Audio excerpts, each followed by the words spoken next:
Chapter 14. Levin had been married 3 months. He was happy, but not at all in the way he had expected to be.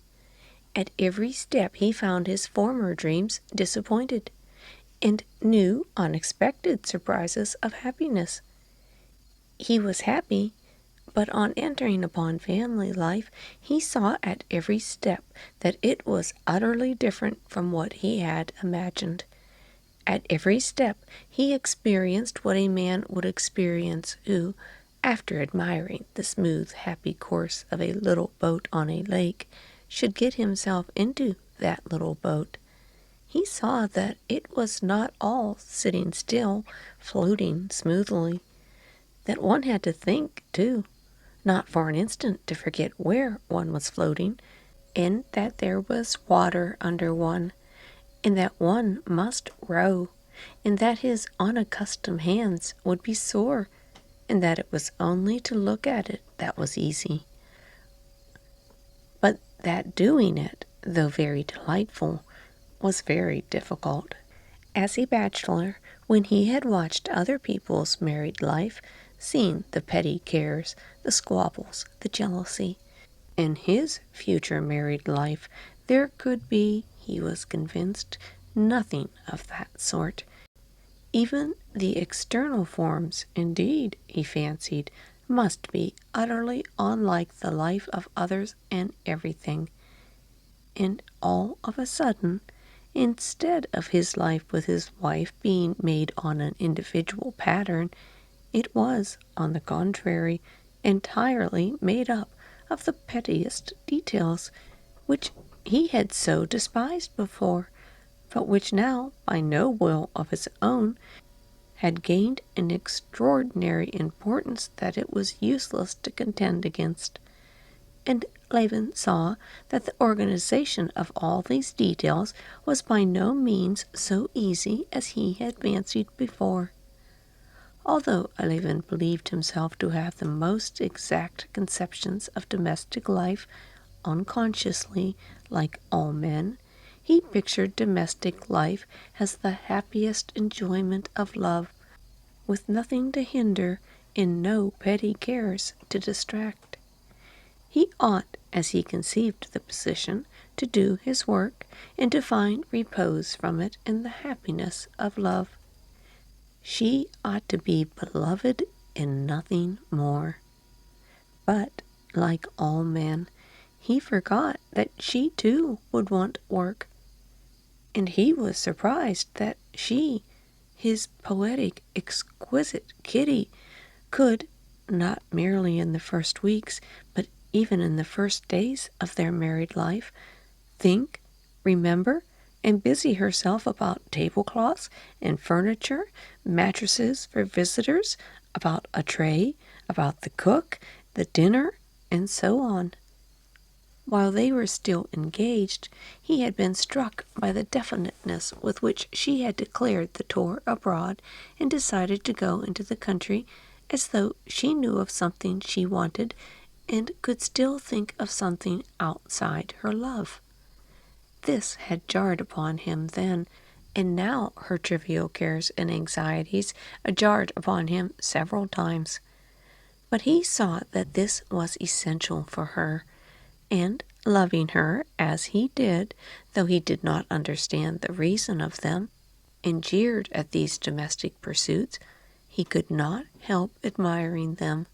He jeered at the way in which she arranged the furniture they had brought from Moscow, rearranged their rooms, hung up curtains, prepared rooms for visitors, a room for Dolly, sought after an abode for her new maid, ordered dinner of the old cook, came into collision with Agafea Mikhailovna, taking from her charge of the stores. He saw the old cook smiled, admiring her, and listening to her inexperienced, impossible orders. How mournfully and tenderly Agafea Mikhailovna shook her head over the young mistress's new arrangements. He saw that Kitty was extraordinarily sweet when, laughing and crying, She came to tell him that her maid Masha was used to looking upon her as her young lady, and so no one obeyed her.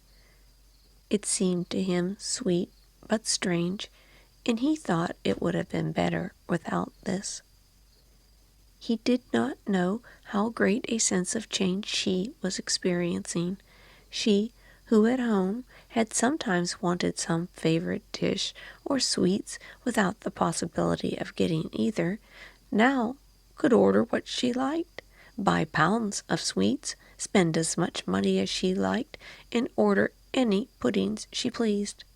She was now dreaming with delight of Dolly's coming to them with her children, especially because she would order for the children their favorite puddings, and Dolly would appreciate all her new housekeeping. She did not know herself why and wherefore, but the arranging of her house had an irresistible attraction for her. Instinctively feeling the approach of spring, and knowing that there would be days of rough weather too, she built her nest as best she could, and was in haste at the same time to build it and to learn how to do it.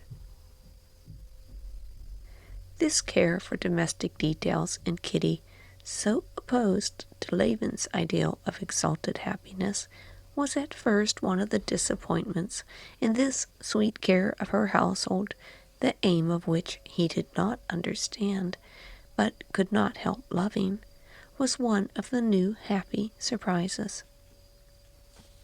Another disappointment and happy surprise came in these quarrels. Levin could never have conceived that between him and his wife any relations could arise other than tender, respectful, and loving, and all at once, in the very early days, they quarreled. So much so that she said he did not care for her, that he cared for no one but himself. She then burst into tears and wrung her hands. This first quarrel arose from Levin's having gone out to a new farmhouse, and having been away a half-hour too long, because he had tried to get home by a short-cut and had lost his way. He drove home thinking of nothing but her, of her love, of his own happiness, and the nearer he drew to home, the warmer was his tenderness for her. He ran into the room with the same feeling, with an even stronger feeling than he had had when he reached the Sherbatskys' house to make his offer. And suddenly he was met by a glowering expression he had never seen in her. He would have kissed her, but she pushed him away. "What is it?" "You've been enjoying yourself," she began, trying to be calm and spiteful. But as soon as she opened her mouth, a stream of reproach, of senseless jealousy, of all that had been torturing her during that half-hour during which she had spent sitting motionless at the window, burst from her. It was only then, for the first time, that he clearly understood what he had not understood when he had led her out of the church after the wedding. He felt now that he was not simply close to her, but that he did not know where he ended and she began. He felt this from the agonizing sensation of division that he experienced at that instant. He was offended for the first instant, but the very same second he felt that he could not be offended by her, that she was himself. He felt for the first moment as a man feels, having suddenly received a violent blow from behind. He turns round, angry and eager to avenge himself, to look for his antagonist, and finds that it is he himself who has accidentally struck himself, and there is no one to be angry with, and that he must put up with and try to soothe the pain. Never afterwards did he feel it with such intensity, but this first time he could not for a long while get over it. His natural feeling urged him to defend himself, to prove to her she was wrong. But to prove her wrong would mean irritating her more and making the rupture greater that was the cause of all his suffering. One habitual feeling impelled him to get rid of the blame and to pass it over to her. Another feeling, even stronger, impelled him just as quickly as possible to smooth over the rupture without letting it grow greater. To remain under such undeserved reproach was wretched, but to make her suffer by justifying himself was worse still. Like a man half awake in an agony of pain, he wanted to tear out, to fling away the aching place, and coming to his senses, he saw that the aching place was himself. He could do nothing but try to help the aching place to bear it, and this he tried to do. They made peace. She, recognizing that she was wrong, though she did not say so, became tenderer to him, and they experienced new redoubled happiness in their love. But that did not prevent such quarrels from happening again, and exceedingly often too, on the most unexpected and trivial grounds. These quarrels frequently arose from the fact that they did not yet know what was of importance to each other, and that all this early period they were both often in a bad temper. When one was in a good temper and the other in a bad temper, the peace was not broken. But when both happened to be in an ill humor, quarrels sprang up from such incomprehensibly trifling causes that they could never remember afterwards what they had quarreled about. It is true that when they were both in a good temper, their enjoyment of life was redoubled. But still, this first period of their married life was a difficult time for both of them. During all this early time, they had an unusually vivid sense of tension, as it were, a tugging in opposite directions of the chain by which they were bound. Altogether, their honeymoon, that is to say, the month after their wedding, from which, from tradition, Levin expected so much, was not merely not a time of sweetness, but remained in the memories of both as the bitterest and most humiliating period in their lives. They both alike tried in later life to blot out from their memories all the monstrous, shameful incidents of that morbid period, when both were rarely in a normal frame of mind, both were rarely quite themselves. It was only in the third month of their married life, after the return from Moscow, where they had been staying for a month, that their life began to go smoothly.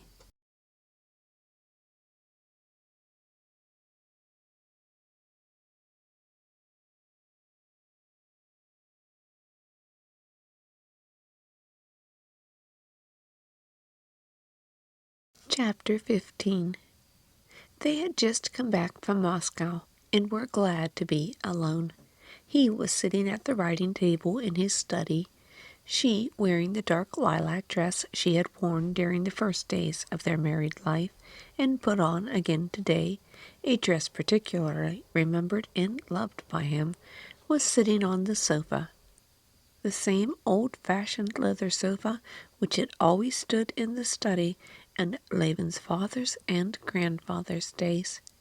She was sewing at her broderie anglaise. He thought and wrote, never losing the happy consciousness of her presence. His work, both on the land and on the book, in which the principles of the new land system were to be laid down, had not been abandoned, but just as formerly these pursuits and ideas had seemed to him petty and trivial in comparison with the darkness that overspread all life, now they seemed as unimportant and petty in comparison with the life that lay before him, suffused with the brilliant light of happiness. He went on with his work, but he felt now that the center of gravity of his attention had passed to something else, and that consequently he looked at his work quite differently, and more clearly. Formerly, this work had been for him an escape from life. Formerly, he had felt that without this work, his life would be too gloomy. Now, these pursuits were necessary for him that life might not be too uniformly bright. Now, taking up the manuscript, reading through what he had written, he found with pleasure that the work was worth his working at. Many of his old ideas seemed to him superfluous and extreme, but many blanks became distinct to him when he reviewed the whole thing in his memory. He was writing now a new chapter on the causes of the present disastrous condition of agriculture in Russia. He maintained that the poverty of Russia arises not merely from the anomalous distribution of landed property in misdirected reforms, but that what had contributed of late years to this result was the civilization from without abnormally grafted upon Russia, especially facilities of communication as railways, leading to centralization in towns, the development of luxury, and the consequent development of manufacturers' credit and its accompaniment of speculation, all to the detriment of agriculture.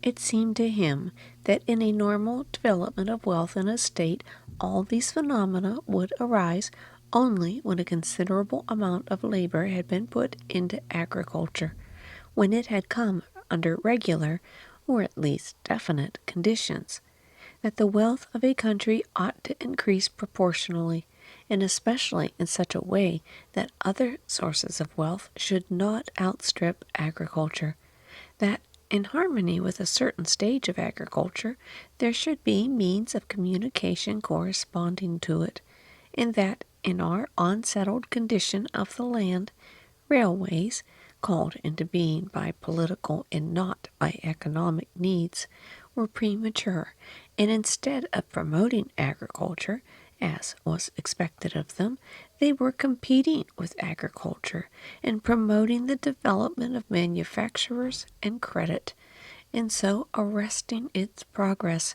and that just as the one-sided and premature development of one organ in an animal would hinder its general development, so in the general development of wealth in Russia, credit, facilities of communication, manufacturing activity, indubitably necessary in Europe where they had arisen in their proper time, had with us only done harm, by throwing into the background the chief question calling for settlement, the question of the organization of agriculture. While he was writing his ideas, she was thinking how unnaturally cordial her husband had been to young Prince Charsky, who had, with great want of tact, flirted with her the day before they left Moscow.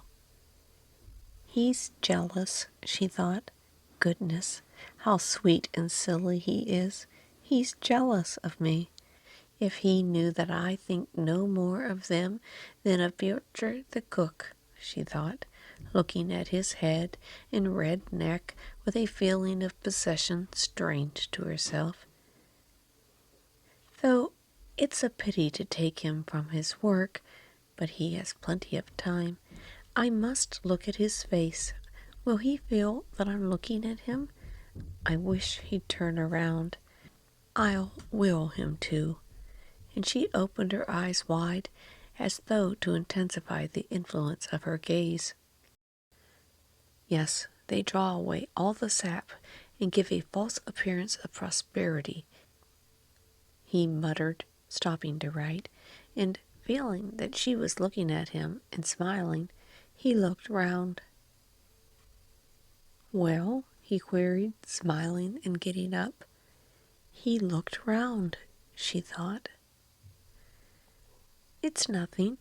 I just wanted you to look round, she said, watching him and trying to guess whether he was vexed at being interrupted or not.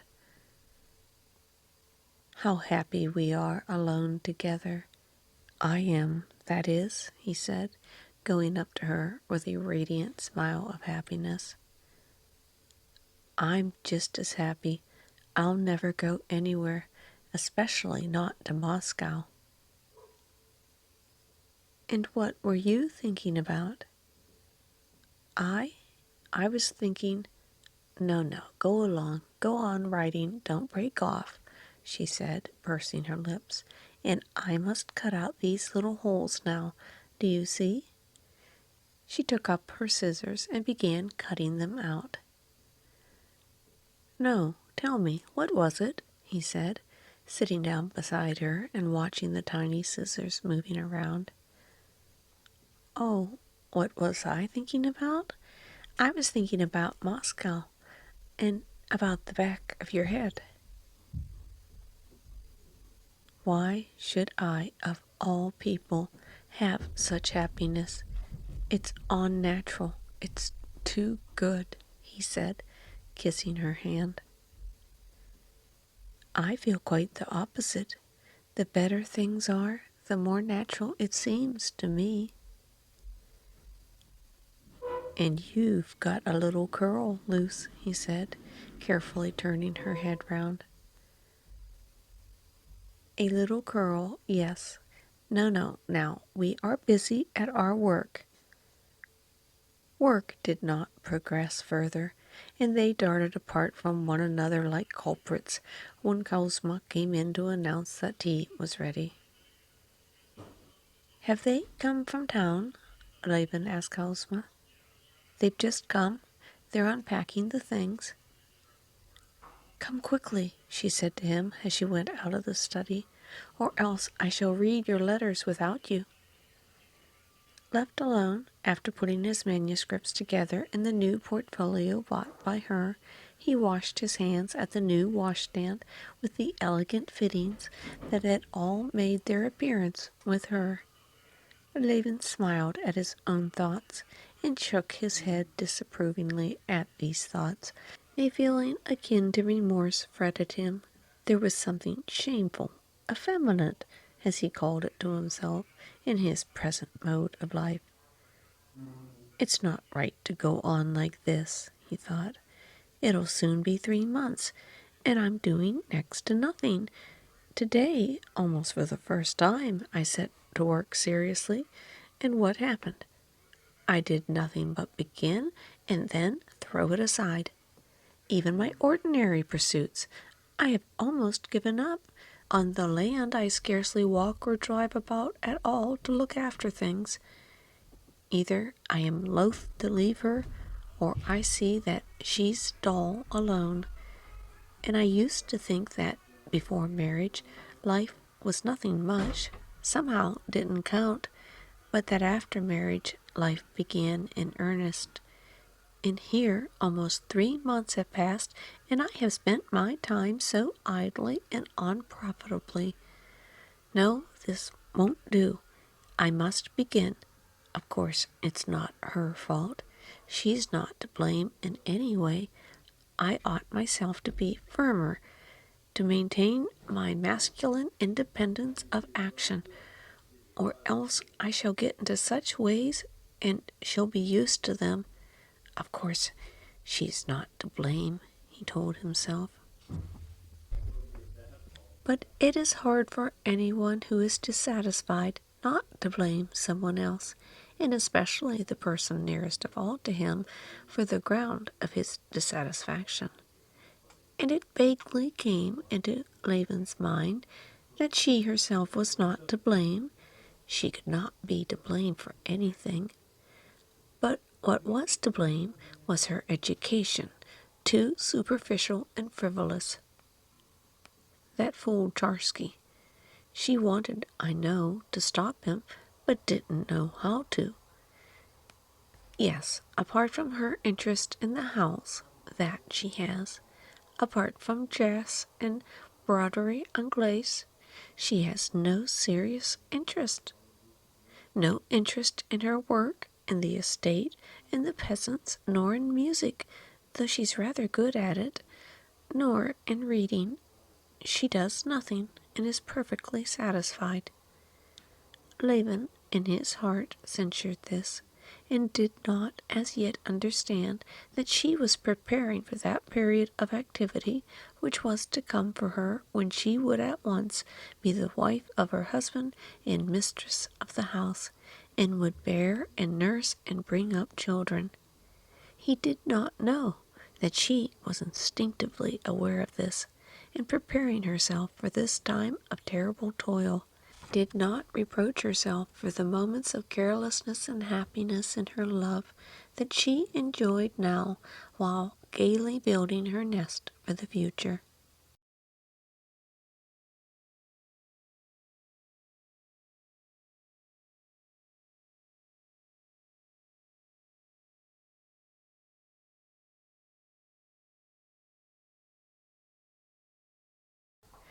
Chapter 16.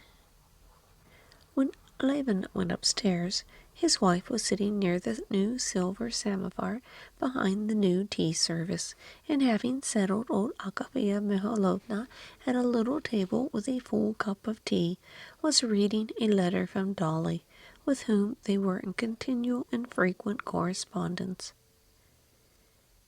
"You see, your good lady settled me here, and told me to sit a bit with her," said Agafea Mihalovna, smiling affectionately at Kitty.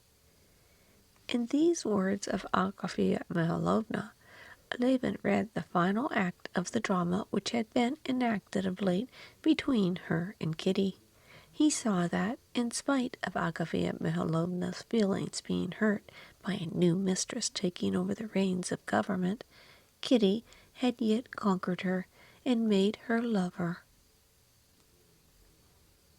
"Here, I opened your letter too," said Kitty, handing him an illiterate letter. "It's from that woman, I think, your brother's," she said.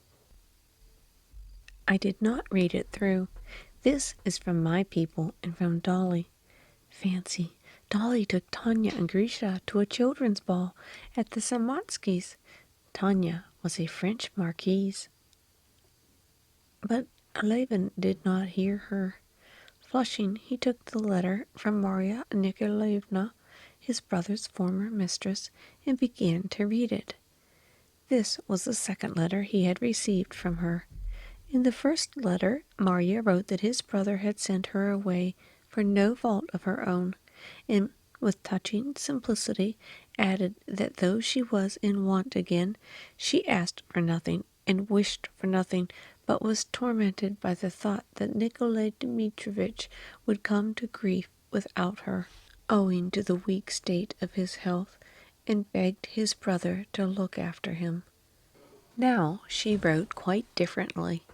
She had found Nikolay Dmitrievitch, had made up again with him in Moscow, and had moved with him to a provincial town, where he had received a post in the government service, but that he had quarreled with the head official and was on his way back to Moscow, only he had been taken so ill on the road that it was doubtful if he would ever leave his bed again, she wrote. "It's always of you he has talked, and besides, he has no money left." "Read this. Dolly writes about you," Kitty was beginning with a smile, but she stopped, suddenly noticing the changed expression on her husband's face. What is it? What's the matter?" "She writes to me that Nikolay, my brother, he's at death's door. I shall go to him." Kitty's face changed at once. Thoughts of Tanya as a marquise, of Dolly, all had vanished. "When are you going?" she said. "Tomorrow." "And I will go with you, can't I?" she said. "Kitty, what are you thinking of?" he said reproachfully. "How do you mean?" Offended that he should seem to take her suggestion unwillingly and with vexation. "Why shouldn't I go? I shan't be in your way. I'm going because my brother is dying," said Levin. "Why should you?" "Why? For the same reason as you." And at a moment of such gravity for me, she only thinks of her being dull by herself, thought Levin. And this lack of candor in a matter of such gravity infuriated him. "It's out of the question," he said sternly. Agafea Mihalovna, seeing that it was coming to a quarrel, gently put down her cup and withdrew. Kitty did not even notice her. The tone in which her husband had said the last words wounded her, especially because he evidently did not believe what she had said. "I tell you that if you go, I shall come with you. I shall certainly come," she said hastily and wrathfully. "Why out of the question? Why do you say it's out of the question?" "Because it'll be going God knows where, by all sorts of roads, into all sorts of hotels. You would be a hindrance to me," said Levin, trying to be cool. "Not at all. I don't want anything.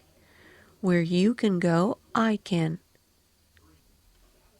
"Well, for one thing, then, because this woman's there, whom you can't meet." "I don't know and don't care to know who's there and what. I know that my husband's brother is dying, and my husband is going to him, and I go with my husband, too." "Kitty, don't get angry, but just think a little.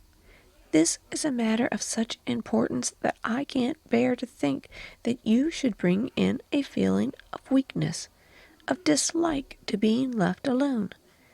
Come, you'll be dull alone, so go and stay at Moscow a little." "There, you always ascribe base, vile motives to me," she said with tears of wounded pride and fury. "I didn't mean. It wasn't weakness. It wasn't. I feel that it's my duty to be with my husband when he's in trouble. But you try on purpose to hurt me. You try on purpose not to understand." "No, this is awful.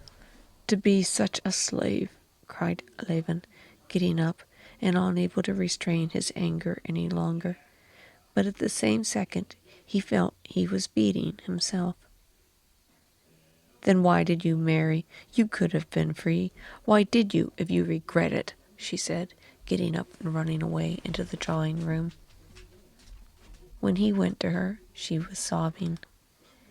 He began to speak, trying to find words not to dissuade, but simply to soothe her. But she did not heed him, and would not agree to anything. He bent down to her and took her hand, which resisted him. He kissed her hand, kissed her hair, kissed her hand again. Still she was silent. But when he took her face in both his hands and said, "Kitty," she suddenly recovered herself and began to cry, and they were reconciled. It was decided that they should go together the next day.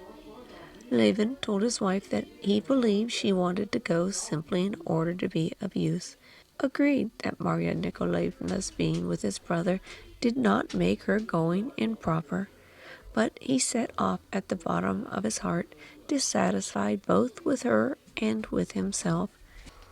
He was dissatisfied with her for being unable to make up her mind to let him go when it was necessary. And how strange it was for him to think that he, so lately hardly daring to believe in such happiness as that she could love him, was now unhappy because she loved him too much. And he was dissatisfied with himself for not showing more strength of will. Even greater was the feeling of disagreement at the bottom of his heart as to her not needing to consider this woman who was with his brother, and he thought with horror of all the contingencies they might meet with. The mere idea of his wife, his Kitty, being in the same room with a common wench, set him shuddering with horror and loathing.